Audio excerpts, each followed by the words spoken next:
looked at me and said, let's never grow up. I told you, honey, all I wanna do is stay up with you. We'll run away and find a place of our own. Follow the coast on down to Mexico, into the blue. So if you wanna go sometime, just say you'll keep me at your side. L'Afrique du Sud, c'est si loin de nous. J'ai fait un podcast qui s'appelle Dornier. Je parle justement d'un vin sud-africain. Je vous invite à l'écouter. Vous allez aimer le podcast Dornier. Il y a une histoire bien fun. Mais si on regarde la carte des vins sud-africains, c'est un peu compliqué. L'Afrique du Sud comme région. Il y a 5 régions, 25 districts. Mais tout est autour de Cape Town. Tout est près de Cape Town. C'est là que le vin, c'est là que la vigne pousse en Afrique du Sud, qui est un pays magnifique. Les paysages sont extraordinaires. Vraiment, l'Afrique du Sud qui est le 8e producteur de vin au monde. Donc, les 5 régions, 25 districts, il y a une région qui est la plus connue, la région coastal, donc la région de la côte. C'est dans le district Stellenbosch, c'est le plus connu des districts. C'est le fameux Stellenbosch. C'est là qu'un jour, c'est là qu'il s'est gagné le meilleur vin blanc au monde. Ça fait pas longtemps de ça. Ça fait quelques années. Et ça l'a surpris tout le monde. Hein? Tout le monde. Un chenin blanc sud-africain comme meilleur vin blanc au monde. C'est incroyable. Ça l'a shaké un peu le monde du vin à l'époque. Mais juste au nord du district de Stellenbosch, il y a la région, on va dire, c'est comme frères et sœurs. Il y a une autre région, à côté d'un grand rocher de granit. C'est la région de Paarl. P-A-A-R-L. Paarl. Paarl, c'est une ville et aussi, c'est une région. Et le fameux rocher de granit, qui est immense, mais ça ressemble un peu à Ayers Rocks, au centre de l'Australie, là. Donc, c'est un peu le même style. C'est assez passionnant, c'est très beau, là, comme paysage, c'est magnifique.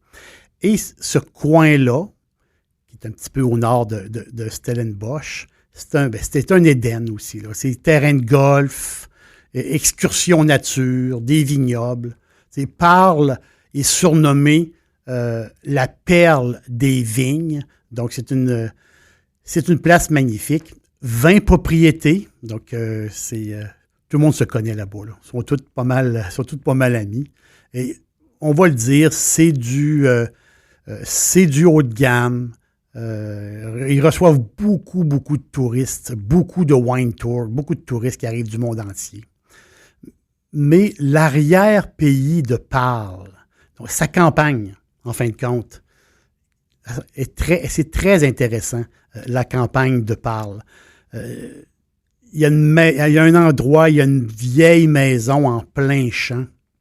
Puis cette vieille maison-là, qui est devenue un restaurant gastronomique, bien, il y a 2 gars, 2 amis, un chef et un farmer qui se sont associés.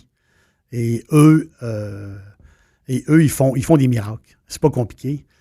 C'est vraiment, ils sont en pleine campagne. Et ils font des miracles. Donc, ces 2 amis-là, très enthousiastes, c'est des greens sympathiques. C'est des greens de la restauration. C'est des greens du vin. Il y a Dale, le chef, le cuistot, et Jonathan, le fermier. Donc, c'est les 2 gars-là, vraiment, qui sont en symbiose. Là. Vraiment, là, eux autres, ils travaillent d'une manière biologiques sont très, très pointilleux. Sont très, très bio. Ils produisent eux-mêmes leur viande, leurs légumes. Tout est bio. Le vignoble aussi est dans un écosystème, rien de chimique. Les levures naturelles, sans additifs. Donc, vous voyez un peu l'image. C'est deux gars qui tiennent absolument. Tout est recyclé. Tout est composté. Donc, vraiment, c'est un monde un peu à part. C'est un écosystème, restaurant et vignoble. C'est une place bien le fun. Et cette petite place-là, eux autres, ils font 2 vins. C'est aussi simple que ça, très, très simple. Un rouge et un blanc. Et le nom du vin, c'est John T's Docks. John T, le diminutif de Jonathan. Les canards de John T.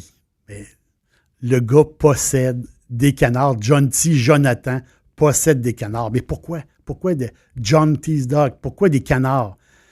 Mais les canards, c'est les gardiens du vignoble. C'est vraiment particulier. Eux autres, ils utilisent rien de chimique. C'est vraiment le plus nature possible. C'est des vrais greens. Là. Vraiment. Là. Mais ils ont un problème. Le vignoble a un problème à chaque printemps, depuis des années, depuis toujours, à chaque printemps et au début de l'été, ils sont envahis par les escargots. Donc, des escargots partout. Et les escargots brisent le feuillage. Les escargots font du mal, je peux dire, au vignoble. Et eux autres, ils ont une solution, mais la solution pour faire fuir les escargots, mais en même temps, ils ne fuient pas, ils envoient les canards tout simplement se promener dans le vignoble et les canards bouffent les escargots. C'est assez spectaculaire à voir. Il y a des vidéos, c'est vraiment spécial. Donc, les canards, c'est des gros Pekin White. Donc, c'est des gros canards blancs, très sympathiques. Donc, il y en a plusieurs. On s'imagine, parce que c'est immense, le vignoble. Et là, ils partent avec une je peux dire, une meute de canards. Ils embarquent ça dans la boîte du camion. Ils débarquent les canards dans un secteur du vignoble. Les canards vont passer la journée là à picosser et à manger les escargots, ceux qui brisent le feuillage. Et le lendemain, ils vont reprendre les canards. Et le lendemain, ils les envoient dans un autre secteur du vignoble. Donc, c'est vraiment fait. C'est très particulier comme système, mais c'est très naturel, comme Dale et Jonathan le font. C'est des gars très, très green. Sont spectaculaires. John T's Docks, c'est bon, c'est incroyable. J'ai pas goûté au rouge. J'ai eu la chance de goûter au blanc. Donc, c'est du chenin blanc. Le chenin blanc, ben c'est un cépage originaire de la Loire en France. C'est l'origine du chenin blanc. Mais aujourd'hui, il y a 2 fois plus de chenin blanc en Afrique du Sud qu'en France. Donc là-bas, là, ils ont vraiment adopté ce cépage-là. Il y a très longtemps, la face, c'est qu'au début, en Afrique du Sud, le chenin blanc servait à faire du brandy. Donc, les Sud-Africains du temps faisaient du brandy avec le chenin blanc. Et avec le temps, ce cépage-là a pris une maturité.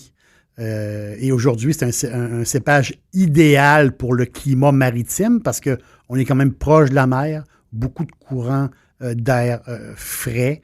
Donc, idéal pour un climat comme la Loire. Et parce que la Loire, on n'est pas loin de la Bretagne. On est quand même assez au nord.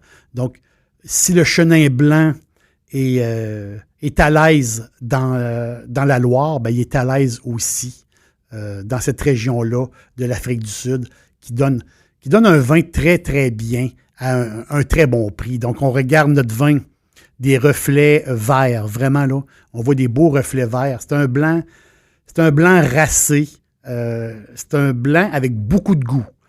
C'est un blanc pour les amateurs de blanc, donc ceux qui aiment punché, on va le dire, là, très, très punché. Un fond de lime, herbacé aussi, croustillant. Vraiment, moi, j'adore. J'adore le John Teasdale et je suis certain qu'il va, que vous allez l'aimer aussi. Mais c'est incroyable. Le chenin blanc qui, faut le dire, c'est un cépage qui est un peu, c'est un cépage qui est un peu laissé de côté par les Français, mais pourtant, il donne des vins fantastiques. Et il a repris, le chenin blanc a repris, a repris sa place quand il y a eu le fameux mondial de Bruxelles, le fameux championnat du monde de vin. C'est quand le fameux chenin blanc a gagné le prix. Le nom, à l'époque, le nom du vin, c'est le Salzé. Zalzé. Donc, ce vin-là, qui valait aux alentours de 13 $ la bouteille, imaginez-vous.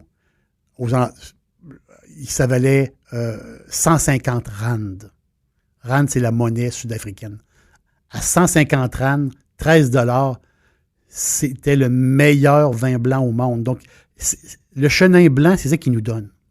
Il peut nous donner des surprises.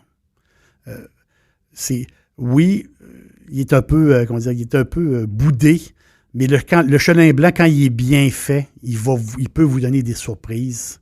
Et le Salzé a quand même gagné le meilleur vin blanc au monde.